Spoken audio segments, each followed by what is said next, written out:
जय श्री कृष्णा।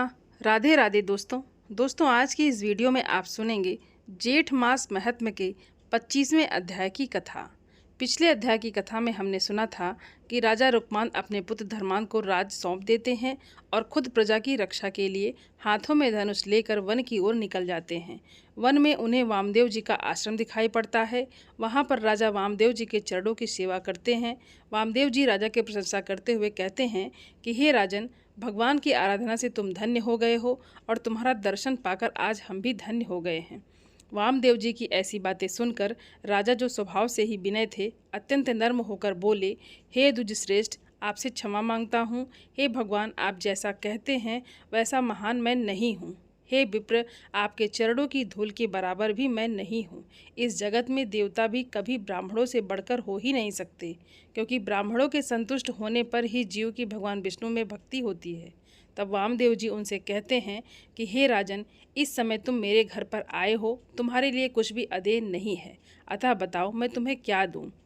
हे राजन, इस भूतल पर जो सबको अभिष्ट प्रदान करता है और एकादशी के दिन डंका पीटकर प्रजा को भोजन करने से रोकता है, उसके लिए भला क्या नहीं दिया जा सकता।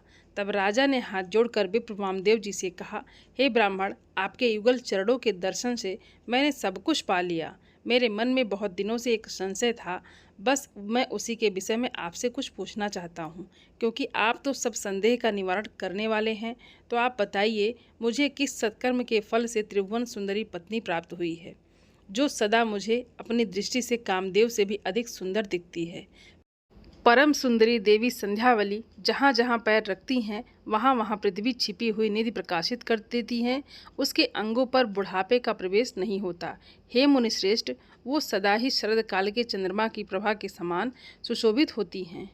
हे विप्रवर, बिना आग के भी वो षड्रस भोजन तैयार कर लेती हैं। यदि थोड़ी भी रसोई बनाती हैं तो उसमें करोड़ों मनुष्य भोजन कर सकते हैं। वो पतिव्रता, दानशी और समस्त प्राणियों को सुख देने वाली हैं। हे ब्राह्मण, उसने सोते समय भी वाणी मात्र के द्वारा कभी मेरी अवहेलना नहीं की। उसके गर्भ से जो पुत्र उत्पन्न हुआ वो सदा मेरी आज्ञा के पालन में तत्पर रहता है। हे द्विजश्रेष्ठ, ऐसा लगता है इस भूतल पर केवल मैं ही पुत्रवान हूँ, जिसका पुत्र पिता का भक्त और गुणों के संग्रह में पिता से भी अधिक बढ़कर है। मैं भूमंडल में केवल एक द्वीप के स्वामी के रूप में प्रसिद्ध था, किंतु मेरा ये पुत्र मुझसे भी बढ़ गया। वो सातों द्वीपों की पृथ्वी का पालक है। युद्ध में उसने विपक्षी राजाओं को परास्त कर दिया। वो रूप संपत्ति से सुशोभित है।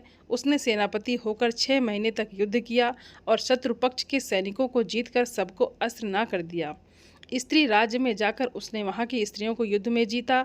उनमें से 8 सुंदरियों को लाकर मुझे समर्पित किया और उन सबको मातृभाव से उसने बार बार मस्तक झुकाया। पृथ्वी पर जो जो दिव्य वस्त्र, दिव्य रत्न प्राप्त किए, वो सब लाकर मुझे दिए। हे ब्राह्मण, वो एक दिन में अनेक योजन विस्तृत समूची पृथ्वी को लांघ कर रात को मेरे पैर में तेल की मालिश करने के लिए पुनः घर लौट आता है। आधी रात में मेरे शरीर की सेवा करके द्वार पर कवच धारण करके खड़ा हो जाता है और नींद से व्याकुल इंद्रियों वाले सेवकों को जगाता रहता है। हे मुनिश्रेष्ठ, मेरा ये शरीर भी निरोगी रहता है। मुझे अत्यंत सुख प्राप्त है और घर में मेरी प्यारी पत्नी सदा मेरे अधीन रहती है। पृथ्वी पर सब लोग मेरी आज्ञा का पालन करने वाले हैं। तो किस कर्म के प्रभाव से मुझे ये सुख मिला है? वो सत्कर्म इस जन्म का किया हुआ है या किसी दूसरे जन्म का? हे ब्राह्मण, आप अपनी बुद्धि से विचार कर मेरा पुण्य मुझे बताइए। मेरे शरीर में कोई रोग नहीं, मेरी पत्नी मेरे बस में रहने वाली है, घर में बहुत ऐश्वर्य है, भगवान के चरणों में मेरी भक्ति है, विद्वानों में मेरा आदर है और ब्राह्मणों को दान देने में मुझे शक्ति है। अतः मैं मानता हूँ कि ये सब किसी विशेष पुण्य कर्म का फल है। तब राजा ये वचन सुनकर महाज्ञानी मुनीश्वर वामदेव जी ने कुछ देर तक विचार किया। फिर राजा के सुख सौभाग्य का कारण जानकर वे कहने लगे, हे महिपाल, तुम पूर्व जन्म में शत्रु जाति में उत्पन्न हुए। उस समय दरिद्रता और दुष्ट भार्या ने तुम्हारा बड़ा तिरस्कार किया। तुम्हारी स्त्री पर पुरुष का सेवन करती थी। हे राजन, तुम ऐसी स्त्री के साथ बहुत वर्षों तक निवास करते हुए दुख से संतप्त होते रहे। एक समय किसी ब्राह्मण के संसर्ग से तुम तीर्थ यात्रा के लिए गए, सब तीर्थों में घूमकर ब्राह्मण की सेवा में तत्पर रहे। तुम पुण्यधम मथुरापुरी में जा पहुँचे। हे महीपति, वहाँ ब्राह्मण देवता के संग से तुमने यमुना जी के सब तीर्थों में उत्तम विश्राम घाट नामक तीर्थ में स्नान करके भगवान वाराह के मंदिर में होती हुई पुराण की कथा को सुना।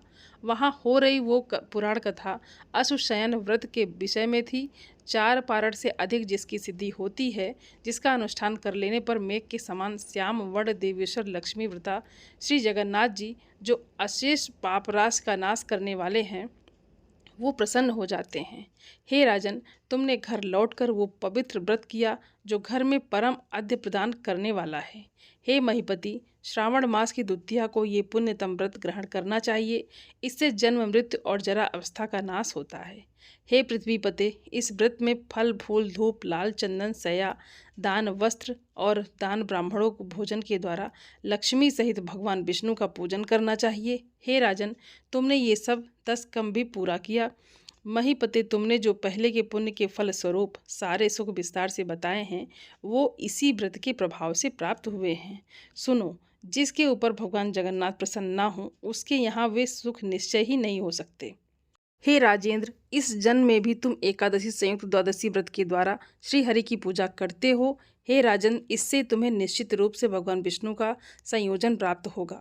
तब राजा ने कहा, हे ब्राह्मण, आपकी आज्ञा हो तो मैं मद्रांचल पर्वत पर जाने को उत्सुक हूँ। राज्य शासन का भार अपने पुत्र के ऊपर छोड़कर अब मैं हल्का हो गया हूँ। अब मेरे कर्तव्य का पालन मेरा पुत्र करेगा। राजा की बातें सुनकर वामदेव जी बोले, हे राजन, पुत्र का ये महान कर्तव्य है कि वो सदा प्रेम पूर्वक पिता को क्लेश से मुक्त करता रहे। जो मन वाणी और शरीर की शक्ति से सदा पिता की आज्ञा का पालन करता है, उसे प्रतिदिन गंगा स्नान का फल मिलता है। जो पिता की आज्ञा का उल्लंघन करके गंगा स्नान के लिए जाता है, उस पुत्र की शुद्धि नहीं होती। ये वैदिक श्रुति का कथन है। हे भोपाल, तुम इच्छा अनुसार यात्रा करो। तुमने अपना सब कर्तव्य पूरा कर लिया है। मुनि के ऐसा कहने पर राजा रुक्मांग बहुत शीघ्र गति से चलने मानो साक्षात वायुदेव जा रहे हों। मार्ग में अनेकानेक पर्वत, वन, नदी, सरोवर, उपवन सभी दृश्यों को देखते हुए वे राजा थोड़े ही समय में श्वेतगिरी, गंधमादन और महामेरु को लाकर उत्तर कुरुवर्ष को देखते हुए मदरांचल पर्वत पर जा पहुँचे, जो सब ओर से स्वर्ण से आच्छादित था। वहाँ बहुत से निर्झर झर रहे थे। अनेक अनेक कंदरा उस पर्वत की शोभा बढ़ा रही थी। सहस्त्र नदियों से पूर्ण मदरांचल गंगा जी के शुभ जल से प्रक्षित हो रहा था। ये सब देखकर राजा रुक्मांग पशुओं और पक्षियों के समुदाय को एक संगीत की ध्वनि से देखकर शीघ्रतापूर्वक एक ओर जाते हुए देखा। वो ध्वनि मोहिनी के मुख से निकले हुए संगीत की थी। उसको जाते हुए देखकर राजा रूपमांगत स्वयं भी उन्हीं के साथ शीघ्रता से चल दिए। मोहिनी के मुख से निकले हुए संगीत की ध्वनि राजा के कान में पड़ी, जिससे मोहित होकर उन्होंने घोड़े को वहीं छोड़ दिया और पर्वतीय मार्ग को लांघते हुए वे क्षण भर में सहसा ही उसके पास पहुंच गए। तब उन्होंने देखा कि तपाए हुए स्वर्ण के समान कांति वाली एक दिव्य नारी पर्वत पर बैठी है, मानो गिरजानंदिनी पार्वती की रूप राशि उसके स्वरूप में अव्यक्त हुई हो। उसे देखकर राजा उसके पास खड़े हो गए और मोहिनी के रूप को निहारने लगे। देखते ही देखते मोहित होकर वहीं पर गिर गए। तब मोहिनी ने वीणा को रख दिया और जाना बंद कर दिया। वो राजा के पास गई। मोहिनी संतप्त राजा रुक्मांग वचनों से बोली, हे राजन, उठिए, मैं आपके वश में हूँ। क्यों मूर्छा से आप अपने शरीर को छीण कर रहे हैं? हे भूपाल, आप तो पृथ्वी के महान भार को तिनके के समान समझकर ढोते हैं, फिर आज आप मोहित क्यों हो रहे हैं? दृढ़ता से आप अपने आप को संभालिए। आप धीर हैं, वीर हैं, आपकी चेष्टा उदारपूर्वक है। हे राजा राजेश्वर, यदि मेरे साथ अत्यंत मनोरम और मनोकूल क्रीड़ा करने की आपके मन में इच्छा हो रही है, तो मुझे धर्मयुक्त दान देकर अपनी दासी की भांति आप मेरा उपभोग करें। स्कंद जी कहते हैं कि मोहिनी के इस प्रकार कहने पर राजा रूपमांगत ने अपनी आंखें खोल ली और वे गदगद कंठ से बोले, मैंने पूर्ण चंद्रमा के समान सुंदर मुख वाली बहुत सी रमणियों को देखा है, परंतु ऐसा रूप पहले कभी नहीं देखा जैसा कि मोहिनी रूप तुमने धारण किया है। हे वराननी, मैं तुम्हारे दर्शन मात्र से इतना मोहित हो गया हूँ कि मैं तुमसे बात तक नहीं कर सका और पृथ्वी पर गिर गया। मुझ पर कृपा करो। तुम्हारे मन में जो भी अभिलाषा होगी वो मैं तुम्हें दे दूंगा। मैं संपूर्ण पृथ्वी तुम्हारी सेवा में लगा दूंगा। इसके साथ ही कोष खजाना, हाथी, घोड़े, मंत्री, नगर आदि सब तुम्हारे अधीन हो जाएंगे। मैं तुम्हारे लिए अपने आप को भी अर्पण कर दूंगा। फिर धन, रत्न आदि की तो बात ही क्या है। हे मोहिनी, मुझ पर प्रसन्न हो जाओ। राजा के इस मधुर वचन को सुनकर मोहिनी ने मुस्कुराते हुए उन्हें उठाया और कहने लगी, हे वसुधापति, मैं आपसे पर्वतों सहित पृथ्वी नहीं मांगती। बस मेरी इतनी इच्छा है कि मैं समय पर जो कुछ कहूँ उसका निशंक होकर आप पालन करते रहें। यदि आपको ये शर्त स्वीकार है तो मैं निसंदेह आपकी सेवा करूँगी। मोहिनी की ऐसा शर्त रखने पर राजा ने क्या किया, ये हम अगले अध्याय की कथा में सुनेंगे। बोलिए श्री हरि विष्णु महाराज की जय। दोस्तों, उम्मीद करती हूँ ये वीडियो आप सभी लोगों को बहुत अच्छी लगी होगी और आप सभी सनातनी भाई बहनों से मेरा विनम्र निवेदन है, मेरे चैनल को सब्सक्राइब ज़रूर कर लें और वीडियो को लाइक और अपने फैमिली फ्रेंड के साथ शेयर ज़रूर करें। आप सभी को जय श्रीमन नारायण। धन्यवाद दोस्तों।